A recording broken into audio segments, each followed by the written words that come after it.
Praise the lord. ఈరోజు నేను మనందరికీ తెలిసిన ఒక స్టోరీ గుర్తు చేస్తాను.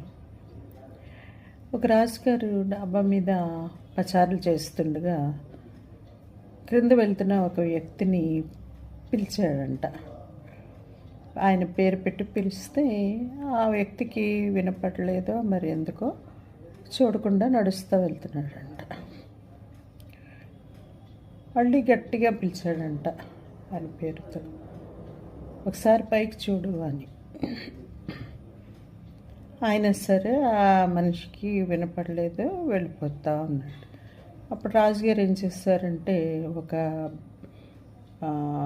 బంగారు నాణ్యం తీసి ఆ నడిచి వెళ్తున్న వ్యక్తి ముందుకు విసిరాడు. విసిరితే అతను ఏం చేశాడు, వంగి ఆ నాణ్యం తీసుకుని జేబులో వేసుకుని నడుచుకుంటూ వెళ్తున్నాడు. రాజుగారు మళ్ళీ ఒకసారి పిలిచి ఇంకొక నాణ్యం వేసాడంట ఆయన ముందు. ఆ మనిషి వంగి అది కూడా తీసుకొని జేబులో వేసుకొని ముందుకు సాగి. ఇంకా రాజుగారికి కోపం వస్తుంది కదా, ఎన్నిసార్లు పిలిచినా పైకి చూడట్లేదు, బంగారు నాణాలు ఇస్తున్నా సరే తీసుకొని విసిరినా అతని మీదకి తీసుకుని జేబులో వేసుకుంటున్నాడు తప్ప ఎక్కడి నుంచి వచ్చాయని కనీసం పైకి చూడట్లేదు అని చెప్పి కోపం వచ్చి ఒక రాయి తీసి గురి చూసి అతన్ని గట్టిగా తల మీద తగిలేలాగా రాయి విసిరాడు. అప్పుడు ఆ మనిషి అబ్బా అని చెప్పి తల పట్టుకొని పైకి చూస్తాడంట, ఎవరు నన్ను కొట్టింది అన్నట్టు.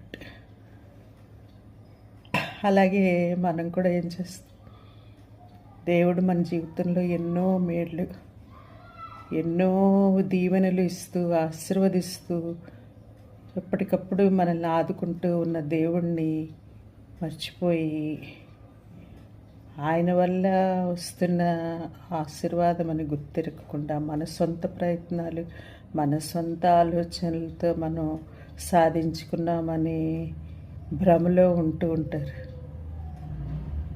దేవుణ్ణి మర్చిపోతూ. అందుకే దేవుడు అప్పుడప్పుడు మనకి ముట్టుకాయలు వేస్తూ ఉంటాడు అన్నమాట. అప్పుడు ఏం చేస్తాం, ఆ శోధనలకి వెంటనే దేవుడి దగ్గరికి పరిగెత్తుకుని వచ్చి, తండ్రి మమ్మల్ని రక్షించు, మమ్మల్ని ప్రాబ్లం నుంచి బయటికి రప్పించు, ఇది నేను భరించలేకపోతున్నానని దేవుడి దగ్గర మొర్రపెట్టుకుంటాం.